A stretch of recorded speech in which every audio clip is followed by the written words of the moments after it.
சரி, நம்ம வர்ச்சுவல் லேப்ல ஐஐடி கரக்பூர்ல இந்த வெப்சைட்ல போயிட்டு பேசிக் எலக்ட்ரானிக்ஸ் செலக்ட் பண்ணுங்க. இந்த பேசிக் எலக்ட்ரானிக்ஸ்ல வந்து லிஸ்ட் ஆஃப் எக்ஸ்பெரிமெண்ட் செலக்ட் பண்ணுங்க.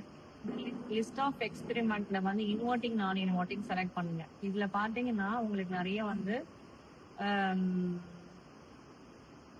ஆப்ஷன்ஸ் இருக்கு. ப்ரீ ரெக்வெஸ்ட் இது இந்த தியரியை பத்தி, அதாவது இந்த ஆப்ரேஷன் ஆம்பிளிஃபையரை பத்தின எக்ஸ்பிளனேஷன் கொடுத்துருக்காங்க. ஸோ இது ரொம்ப சிம்பிளாகவும் எஃபெக்டிவாகவும் இருக்கும் நம்ம படிக்கிறதுக்கு. அதுக்கப்புறமா வந்து இன்னும் ப்ரொசீஜர் எப்படி வந்து இந்த மாதிரி கனெக்ஷன்ஸ் கொடுக்குறதுன்றது இங்கே எக்ஸ்பிளனேஷன் இருக்கு. அதுக்கப்புறம் சிமுலேஷன் போயிட்டு நம்ம ரன் பண்ணி பார்க்கலாம். 2 இதுக்கு இருக்கு, இன்வெர்ட்டிங்க்கும் இருக்கு, நான் இன்வெர்ட்டிங்க்கு இருக்கு. அப்புறம் நம்ம ப்ரீ ரெக்வெஸ்ட்ல குவிஸ் இருக்கு. இந்த குவிஸ் நம்ம பண்ணிடலாம். இந்த குவிஸ்ல பாத்தீங்கன்னா op amp is differential amplifier, bandwidth of an ideal op amp is infinity, அதுக்கு 2 தான். அப்போ வோல்டேஜ் ஃபாலோவர் வந்து யூனிட்டி வந்து கரெக்ட். அப்புறம் வந்து ஹேஸ் இன்ஃபைனைட் வோல்டேஜ் கெயின், ஆமா, to have finite output voltage. Purpose of op amp வந்து என்னன்னா பேசிக் வந்து ஆம்பிளிஃபை பண்ணுது, வோல்டேஜ் டிஃபரன்ஸ் ஆம்பிளிஃபை பண்ணுது. சப்மிட் பண்ணிடுது. ஸோ இப்போ வந்து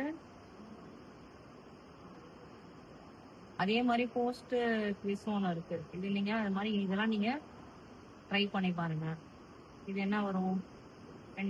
differential amplifier has just one input, one output to both A and B. It is a part of an amplifier. ஆமா.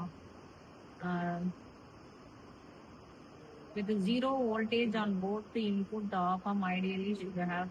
சரி, ஓகே, இந்த மாதிரி இருக்கிறதுல நீங்க பாக்குறீங்க. அதுக்கு அடுத்து வந்து சிமுலேஷன்ல போனா இன்வெர்ட்டிங் ஆம்பிளிஃபையர் நம்ம பார்க்கலாம். இப்போ இன்வெர்ட்டிங் ஆம்பிளிஃபையர்ல நம்ம வந்து எப்படி கனெக்ஷன்ஸ் கொடுத்தோம்னா இந்த பாயிண்ட்ல இருந்து இதை கனெக்ட் பண்ணிடுங்க, இதை கனெக்ட் பண்ணிடுங்க. 5 7ஓட, 6 9ஓட, 8 கிரவுண்டோட. இப்போ தான் கனெக்ஷன் முடிஞ்சிச்சு. செக் பண்ணிடுவோமா? செக் பண்ணா ரைட் கனெக்ஷன் வந்துருச்சா? இப்போ நம்ம வந்து வோல்டேஜ் இன்புட் நம்ம கொடுத்துட்டு கரஸ்பாண்டிங் ரெசிஸ்டன்ஸை ஃபிக்ஸ் பண்ணிடுவோம். இந்த ரெசிஸ்டன்ஸ் நம்ம என்னவா ஃபிக்ஸ் பண்ணலாம்? 1K வச்சுக்கலாம். இங்க 1ன்னு வச்சுக்கலாம். இது வந்து 10Kன்னு வச்சுக்கலாம். நார்மலா இது வந்து 10K 1K வச்சு யூஸ்வலா பாக்குறது தான். இன்புட் வோல்டேஜ் மட்டும் நான் 1 வோல்ட்னு வச்சிருக்கேன். இது நெகட்டிவ்ல போகுது, நெகட்டிவ்ல இருக்கு, பாசிட்டிவ்ல இருக்கு. ஸோ 0 இப்போ 1. 1க்கான ஆன்சர் பாத்தீங்கன்னா -10 வருது. ஏன்னா கெயின் வந்து என்னது? RF/R1. RF இங்க என்ன? 10. 10 டிவைடட் பை 1 என்ன? 10. ஆன்சர் ஏன் நெகட்டிவ்ல வருது? நம்ம இன்புட் எங்க கொடுத்துருக்கோம்? நெகட்டிவ் டெர்மினல்ல கொடுத்துருக்கோம். இன்வெர்ட்டிங் டெர்மினல்ல கொடுத்துருக்கிறதுனால நமக்கு வந்து என்ன ஆன்சர் வருது? இதுதான் ஆன்சர். அவுட்புட் வோல்டேஜ் என்ன? -10. கெயின் என்ன? -10. சரியா? இது ஆட் பண்ணுங்க, டேபிள்ல ஆட் பண்ணிட்டே வாங்க. இப்போ இன்னொரு வேல்யூ இன்புட் வந்து நீங்க வந்து கொஞ்சம் கொஞ்சமா இன்க்ரீஸ் பண்ணுங்க. இப்போ என்ன இன்க்ரீஸ் பண்ணிருக்கோம்? இன்புட் 1 இருக்கா? இப்போ வந்து வேற வேல்யூ மாத்தலாமா? இப்போ வந்து 2ஆ?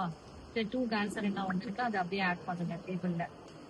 அடுத்து 3க்கு வச்சுக்கலாம். 2க்கு அப்புறம் 3க்கு ஆட் பண்ணுங்க.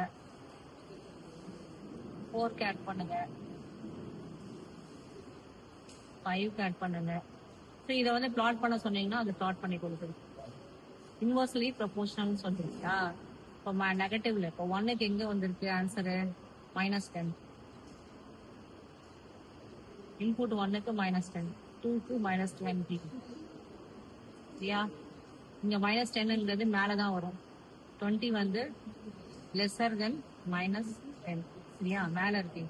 ஸோ -10 இங்க இருக்கு, இங்க -20 இருக்கு, இங்க -30 இருக்கு, இங்க 40, அதுக்கப்புறம் வந்து 50. இது அப்படியே லைனா வந்து லீனியரா தான் இருக்கு. பட் வந்து இன்னும் பிளஸுக்கு மைனஸ் இருக்கிறதுனால உங்களுக்கு வந்து இப்படி ஆப்போசிட்ல இருக்கு. இப்படி வர்ற வந்து இந்த லைன் வந்து இந்த மாதிரி வருது. சரியா? அவ்வளவுதான். சரி, இந்த மாதிரி நீங்க ரீடிங்ஸ் எடுத்ததுக்கு அப்புறம் இது என்ன பண்ணும்? இந்த பிரிண்ட் செலக்ட் பண்ணீங்கன்னா இந்த மாதிரி உங்களுக்கு வந்து இந்த எக்ஸ்பெரிமெண்ட் ஃபுல் டீடைல்ஸ் அப்படியே உங்களுக்கு ஒரு பிடிஎஃபா நம்ம சேவ் பண்ணுவோம். சரிங்களா? இது இன்வெர்ட்டிங் ஆம்பிளிஃபையர். அவ்வளவுதான். இந்த எக்ஸ்பெரிமெண்ட் இன்வெர்ட்டிங் ஆம்பிளிஃபையர்.